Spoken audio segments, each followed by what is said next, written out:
You already know it's your boy, the Maniac. And you already know why I'm here. I'm here to talk that post-fight. That Alexander Usyk versus Daniel Dubois 2 post-fight. That Jesse Ben Rodriguez versus Fumolela Gafu post-fight. That Manny Pacquiao versus Mario Barrios post-fight. And man, oh man. But before I do, you already know why I'm rapping that Four Corners Boxing and the Boxing Roundtable. Make sure you go like, share, subscribe to both channels. Now, with that being said, let's talk about it. Let's talk about it. Let's start with the first fight of yesterday. Alexander Usyk going for his second undisputed reign at heavyweight. He already undisputed at cruiserweight. So in total, he was going for 3-time undisputed against Daniel Dubois. Like we said, man, the first fight, we know that was a clean body shot. Clean. But you know what? Usyk, he stopped him in the 9th round. So you know what we're going to do? We're going to get the get back. Because listen, after that fight, Dubois, 3 straight via NyQuil. Usyk, after that, 2 straight against Fury. So we got the 2 hottest heavyweights clashing in a rematch. So there's no excuses here. And guess what? Alexander Usyk showed why he's arguably the best fighter in all of boxing. Cruiserweight undisputed. Already 1-time undisputed at heavyweight. And he does it again, man. He does it again. Usyk has it all. Boxing, IQ, footwork, power. This guy never puts himself in a bad position. Ever. You never say, why Usyk is fighting like that? No.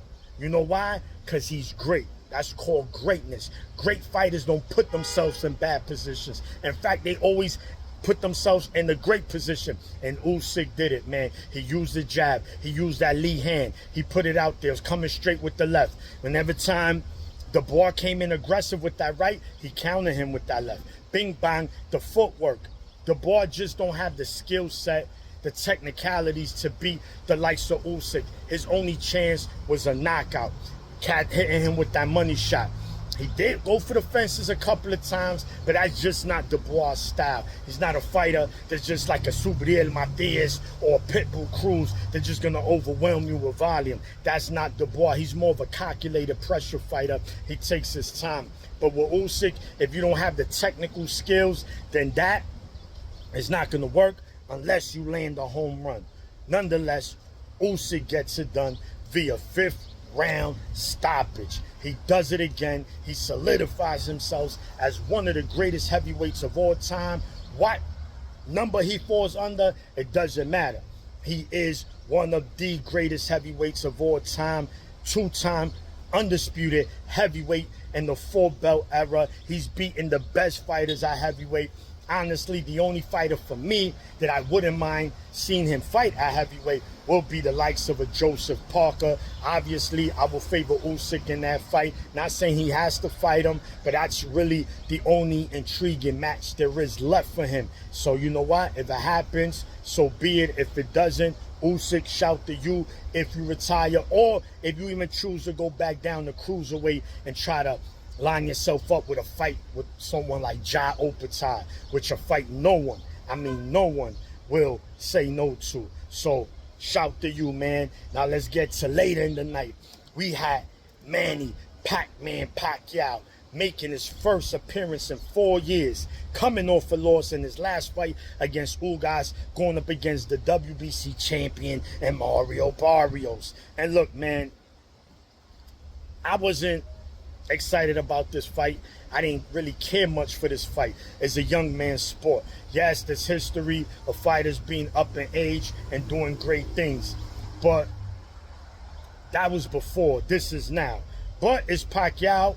I'm gonna watch. A lot of people was really excited. To each his own. To each his own. I'm not mad at you if you was excited, but he won this fight. He won this fight. I watched it again. I had him winning last night, and I had him winning today again. And what's crazy is it was a close fight. No robbery, guys. Close fight. And Barrios barely let his hands go. And it was a close fight. Just imagine if he let his hands go by at least 10%. He wins that fight. He wins that fight easily. And maybe stops Pacquiao. But no. caught up in the moment, 2-3 jabs. Like, my man, let your fucking hands go, man. Fuck you doing? But Pacquiao did show flashes of vintage Pacquiao, like, oh shit. But, you know, he's old. You could see it. But he still got some left. But not to the point where I want to continue to see him. Where these fighters go from here, I don't know. I really don't care. If Pacquiao and him run it back, so be it. If they don't, I'm cool with that. Barrios, bro, I kind of been a defender of yours, but yesterday, it just, nah, bro, you done. You done. That performance was atrocious, man. Atrocious, atrocious, atrocious. I'm sorry. It is what it is, man. You don't respect the old man that's been out of boxing for 4 years like you did yesterday. Just horrible. But look, also I want to just quickly get into the co-main event of that call where we had Tim Tszyu and Sebastian Fundora, the rematch. Yo, man, Fundora is an animal. Tim Tszyu just might be done. I think that Bakram fight just really took a lot out of him. He just doesn't react to the punches as well. And Fundora had really no problems. Now, by it, Tim Tszyu did land some bombs on Fundora, but they did not hurt him. And I'm like, damn, bro, Fundora walking through them. Hence why I feel at moments where Fundora went phone booth. He said, let's go in the phone booth. I don't think you could hurt me. And Fundora just overwhelmed him. And Tim Tszyu just called it a day, man, in the corner. He said, nah. He did the Duran, man, no mas. He just got beat up. Shout to Fundora. Hell of a performance. I picked him. In fact, all my picks were right except for the Pacquiao, because it was a draw. I picked Pacquiao to win, but I picked Fundora via decision. Shout to him. What's next for him? Anybody at 54 is going to have trouble with Fundora. As far as Tszyu goes, I don't know, man. Competing at the elite level at 54, yeah, them days is over for you, champ. They are over. Bam Rodriguez defending his WBC against the WBO champion and Fuma Lelakafu over in Texas. And look, bro, you come from South Africa and you fight that fight, you run to the corner and you just wait in the counter. You just wait in the counter.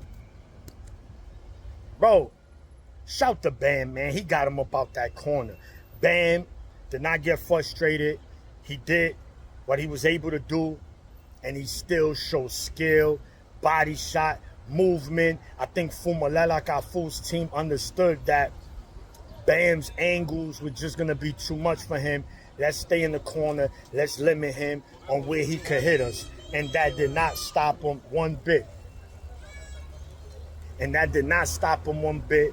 Bam becomes unified champion. It's my daughter calling me. Becomes unified champion at junior bantamweight, and now has another unification match against Fernando Puma Martinez in November. Hell of a night for us boxing, for us fans.